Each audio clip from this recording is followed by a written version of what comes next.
तो चलिए आज इस पर विस्तार से बात करते हैं।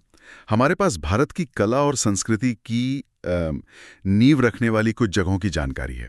हम्म। मतलब यहाँ की म्यूजियम, आर्ट गैलरी और अकेडमिया।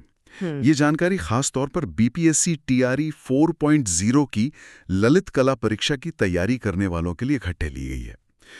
लेकिन हमारा मकसद सिर्फ नाम और साल रटना नहीं है।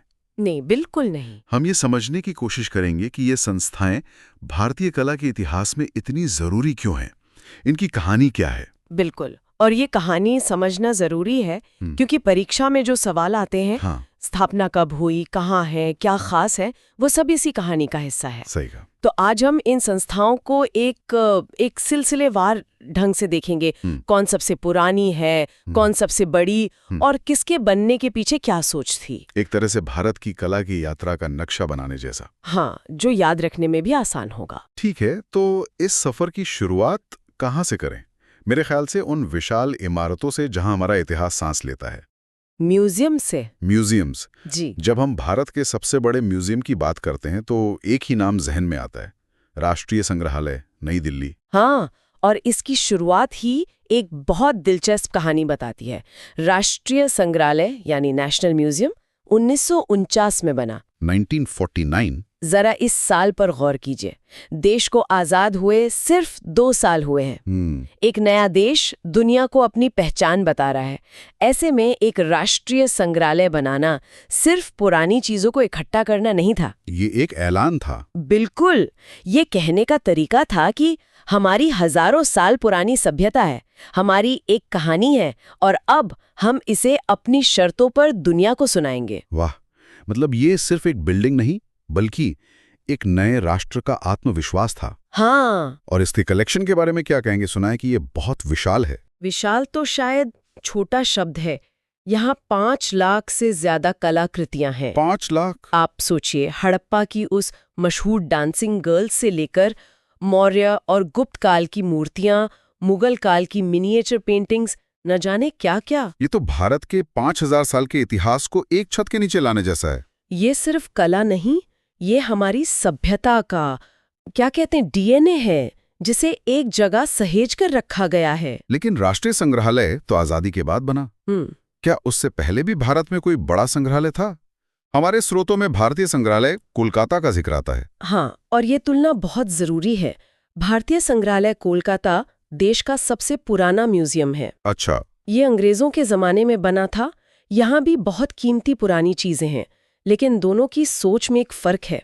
क्या फर्क है? कोलकाता का म्यूजियम एक औपनिवेशिक शक्ति द्वारा शासित देश की विरासत को दिखाने का एक तरीका था, जबकि 1949 का राष्ट्रीय संग्रहालय एक आजाद देश द्वारा अपनी विरासत पर कर्व करने का प्रतीक है। मतलब एक की शुरुआत बाहरी नजरिए से हुई और दूसरे की अपनी पहचान की खोज से। ये बहुत बड़ा फर्क है। इसी सिलसिले में एक और नाम है जो बहुत आकर्षक लगता है, भारत कला भवन, वाराणसी। भारत कला भवन ये राष्ट्रीय संग्रहालय से भी पहले 1920 में बना। उस समय के हिसाब से तो ये एक बहुत बड़ा कदम रहा होगा। बहुत बड़ा और बहुत साहसी कदम।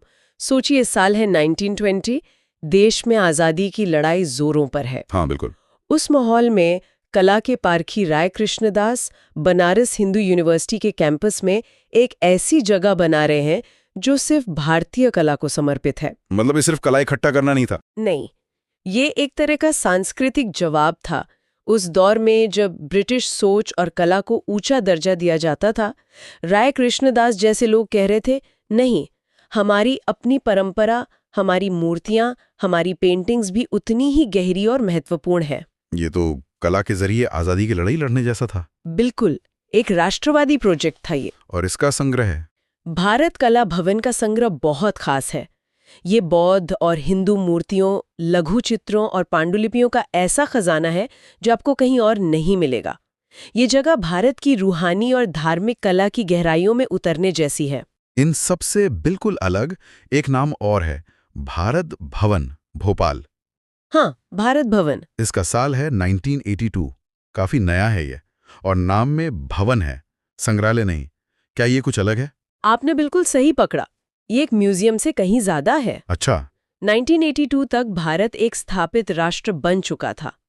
अब सवाल सिर्फ अतीत को सहेजने का नहीं था, बल्कि भविष्य की कला को दिशा देने का भी था। भारत भवन उसी सोच का नतीजा है। ये एक बहुकला केंद्र है। यहाँ पेंटिंग, मूर्तिकला के अलावा थिएटर, संगीत, कविता सब कुछ एक साथ होता है। तो ये एक जीवंत जगह है। बहुत जीवंत। एक ऐसी जगह है जहाँ कला सिर्फ देखी नहीं जाती बल्कि बनाई जाती है, उस पर बहस होती है। ये एक सांस लेता हुआ कल्चरल हब है जो आज की कला पर केंद्रित है। और इसी के साथ हमें सरकारी संग्रहालय चंडीगढ़ का भी जिक्र करना चाहिए। हाँ बिल्कुल। वो दिखाता है कि कैसे क्षेत्रीय म्यूजियम भी, जैसे गांधार मूर्तिकला और पहाड़ी पेंटिंग्स जैसे राष्ट्रीय महत्व के खजाने संजोए हुए हैं। तो एक तरफ राष्ट्रीय संग्रहालय जैसी संस्थाएं भारत के हजारों साल पुराने अतीत को सहेज रही थीं, लेकिन उसी समय एक और सवाल उठ रहा होगा, आजाद भारत की आज की कला कैसी दिखेगी, उसका चेहरा मोहरा क्या होगा? हाँ, यहीं से शायद मॉडर्न आर्ट गैलरी की कहानी शुरू होती है ना? एकदम सही। और इस कहानी का सबसे बड़ा किरदार है NGMA, national gallery of modern art. हाँ, राष्ट्रीय आधुनिक कला संग्रहालय। इसकी स्थापना 1954 में दिल्ली के जयपुर हाउस में हुई। अगर नेशनल म्यूजियम भारत की प्राचीन कला का घर है, तो NGMA आधुनिक भारतीय कला का मंदिर है। बिल्कुल सही। 1954, आजादी के बस 7 साल बाद। ये भी एक सोचा समझा कदम लगता है। निश्चित रूप से। ये इस बात का सबूत है कि हमारे देश के निर्माताओं को ये एहसास था कि भारत की अपनी एक आधुनिक कला पहचान भी है, जिसे सहेजना और दुनिया के सामने लाना जरूरी है। हाँ, NGMA का काम है 1850 के बाद की भारतीय कला को इकट्ठा करना और दिखाना। आप सोचिए, राजा रवि वर्मा से लेकर अमृता शेरगिल, रविंद्रनाथ टैगोर और MF हुसैन, SH रजा जैसे प्रोग्रेसिव आर्टिस्ट ग्रुप के सभी बड़े नामों का काम आपको यहाँ एक जगह देखने को मिलता है। जब आप NGMA में अमृता शेरगिल की पेंटिंग्स के सामने खड़े होते हैं तो हाँ, आपको महसूस होता है कि ये सिर्फ एक तस्वीर नहीं बल्कि एक आजाद ख्याल महिला की अपनी पहचान खोजने की कहानी है। ये ताकत है NGMA की। बहुत खूब कहा। और ये भी दिलचस्प है कि NGMA सिर्फ दिल्ली तक ही सीमित नहीं है। नहीं, इसकी शाखाएं मुंबई और बेंगलोर में भी हैं। इन शहरों को ही क्यों चुना गया? क्या वहां कोई खास आर्ट सीन था? बहुत अच्छा सवाल है, और ये BPSC परीक्षा के लिए भी एक जरूरी जानकारी है।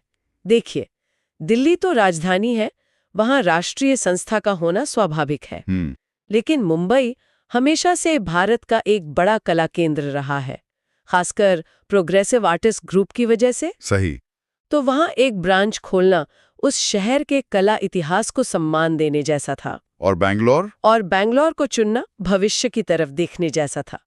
एक ऐसे शहर को पहचान देना जो तेजी से एक नए कल्चरल हब के तौर पर उभर रहा था। मतलब कला को सिर्फ एक शहर से निकालकर पूरे देश तक पहुंचाने की कोशिश। बिल्कुल। तो हमारे पास कला को सहेजने के लिए म्यूजियम है और आधुनिक कला दिखाने के लिए गैलरियां, लेकिन कलाकार आएंगे कहां से?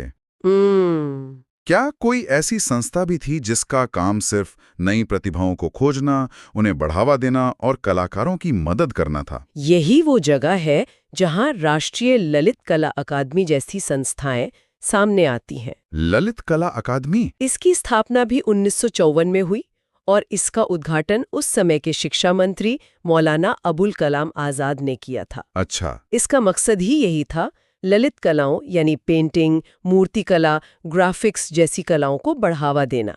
ये कोई म्यूजियम नहीं है। तो फिर ये क्या है? ये एक एक्टिव काम करने वाली संस्था है। तो ये काम करती कैसे है? ये प्रदर्शनियां आयोजित करती है, कलाकारों को स्कॉलरशिप और अवार्ड देती है, वर्कशॉप और सेमिनार कराती है। मतलब ये कलाकारों को एक मंच देती है। हाँ, युवा और स्थापित दोनों तरह के कलाकारों को। इसका मुख्यालय तो नई दिल्ली में है, लेकिन इसके क्षेत्रीय केंद्र बहुत जरूरी हैं। जैसे दिल्ली में घड़ी आर्टिस्ट स्टूडियोज है, जहां कलाकार रहकर काम कर सकते हैं। फिर चेन्नई, कोलकाता, लखनऊ में भी इसके केंद्र हैं। एक तरह का नेटवर्क? हाँ, ये केंद्र देश भर के कलाकारों के लिए एक नेटवर्क की तरह काम करते हैं। लेकिन क्या इन सरकारी अकादमियों पर यह आरोप नहीं लगता कि वे बहुत ज्यादा नौकरशाही से भरी होती हैं और असली जमीनी कलाकारों तक नहीं पहुंच पाती? ये एक बहुत ही जायज आलोचना है और अक्सर ये बहस होती भी है। सरकारी संस्था होने के अपने फायदे और नुकसान हैं। फायदा यह है कि सरकार से मदद मिलती है, जिससे बड़े स्तर पर काम करना मुमकिन होता है। लेकिन हाँ, कई बार नौकरशाही की वजह से प्रक्रियाएं धीमी हो जाती हैं और शायद हर कलाकार तक पहुंच नहीं बन पाती। इसके बावजूद ललित कला अकादमी ने दशकों से भारतीय कला को एक ढांचा और सहारा देने में बहुत बड़ी भूमिका निभाई है, जिसे नकारा नहीं जा सकता। बिल्कुल। सरकारी संस्थाओं से अलग कुछ ऐसी भी जगहें हैं जो किसी एक व्यक्ति की सोच का नतीजा थीं, जैसे रविंद्रनाथ टैगोर का कला भवन, शांति निकेतन। हाँ, ये सिर्फ एक संस्था नहीं बल्कि एक पूरी विचारधारा लगती है। बिल्कुल। कला भवन एक ऐतिहासिक मील का पत्थर है। 1921 में टैगोर ने इसे स्थापित किया। 1921 में? उस दौर की कल्पना कीजिए जब कला की पढ़ाई बंद कमरों में अंग्रेजी एकेडमिक स्टाइल में होती थी। टैगोर ने उस सबसे विद्रोह किया। अच्छा। वो एक ऐसी जगह बनाना चाहते थे जहां कला प्रकृति के करीब हो, भारतीय परंपराओं से जुड़ी हो और किसी बंदिश में ना हो। पेड़ों के नीचे क्लासें लगती थीं, ऐसा सुना है। हाँ, छात्र सीधे प्रकृति से सीखते थे। नंदलाल बोस जैसे महान कलाकार यहाँ पढ़ाते थे। कला भवन भारत का पहला राष्ट्रवादी कला केंद्र माना जा सकता है, जो ब्रिटिश प्रभाव का एक रचनात्मक विकल्प दे रहा था। सही कहा। और इसी तरह की क्षेत्रीय पहचान को सहेजने का काम शायद जवाहर कला केंद्र जयपुर भी करता है। हाँ, उसका मुख्य उद्देश्य राजस्थानी कला और संस्कृति को बचाना और आगे बढ़ाना है। लोक कलाओं से लेकर आज की कला तक सब कुछ। ये राजस्थान की कलात्मक परंपराओं को एक बड़ा मंच देता है और उसकी इमारत भी अपने आप में कला का एक नमूना है, जिसे मशहूर आर्किटेक्ट चार्ल्स कोरिया ने डिजाइन किया था। ये दिखाता है कि कैसे कुछ संस्थाएं एक खास इलाके की सांस्कृतिक विरासत पर ध्यान देती हैं। ठीक है, तो हमने म्यूजियम देखे, गैलरियां समझी और कला को बढ़ावा देने वाली अकादमियों को भी जाना। लेकिन ये सब उस सवाल पे आके रुक जाता है कि ये औपचारिक कला शिक्षा, ये आर्ट स्कूल वाला सिस्टम भारत में शुरू कहाँ से हुआ? अच्छा सवाल है। यहीं से तो कलाकारों की पीढ़ी तैयार होती है। निश्चित रूप से। और ये हमें भारत में आधुनिक कला शिक्षा की जड़ों तक ले जाता है। इससे पहले कला गुरु शिष्य परंपरा से सीखी जाती थी। हाँ, एक पीढ़ी से दूसरी पीढ़ी तक। लेकिन जिसे हम आज आर्ट स्कूल कहते हैं, उसकी नींव ब्रिटिश काल में रखी गई थी। इसमें कौन कौन से नाम सबसे अहम हैं? 2 नाम नींव के पत्थर की तरह हैं। पहला sir J school of art, Mumbai, J school, जो 1857 में स्थापित हुआ। इसे अक्सर भारत का पहला मॉडर्न आर्ट स्कूल माना जाता है। और दूसरा? उससे भी थोड़ा पहले 1854 में government college of art and crafts, Chennai की स्थापना हुई थी। अच्छा। हमारे स्रोतों के मुताबिक भारतीय चित्रकला का पहला औपचारिक कोर्स यहीं शुरू किया गया था। तो ये दोनों संस्थाएं बहुत महत्वपूर्ण हैं। हाँ, क्योंकि इन्होंने ही भारत में कला शिक्षा को एक व्यवस्थित अकादमिक रूप दिया। तो इन स्कूलों ने सिर्फ अकादमिक तरीका ही नहीं दिया होगा, बल्कि भारतीय कला की दिशा भी तय की होगी। बिल्कुल, और ये बहुत दिलचस्प है। इन स्कूलों ने एक तरफ तो यूरोपीय तकनीक और यथार्थवाद सिखाया, लेकिन साथ ही ये वो जगहें भी बनी जहां कलाकारों ने ये सोचना शुरू किया कि भारतीय आधुनिक कला का असली मतलब क्या है। जैसे मिसाल के तौर पे प्रोग्रेसिव आर्टिस्ट ग्रुप के ज्यादातर बड़े नाम जे स्कूल से ही निकले थे।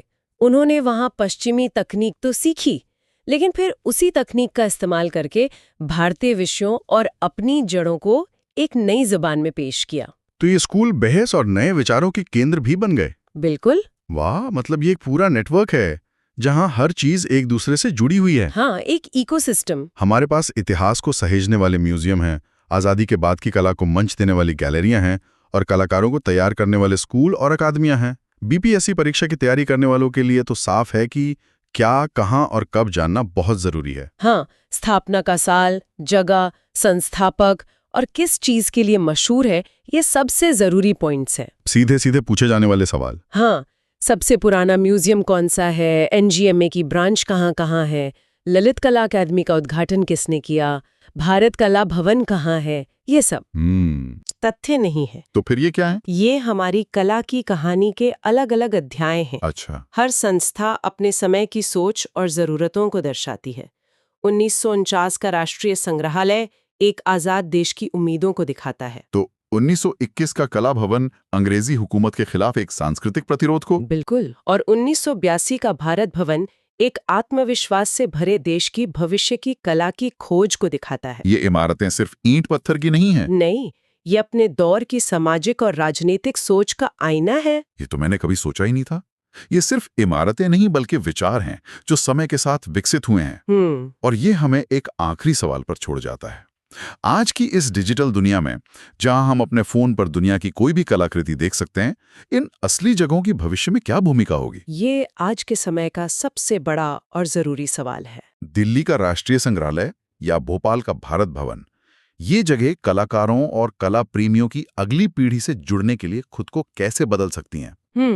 क्या ये सिर्फ पुरानी चीजों का गोदाम बनकर रह जाएंगी, या बातचीत और नई कला को जन्म देने वाले जीवंत केंद्र बने रहेंगे? ये सोचने वाली बात है।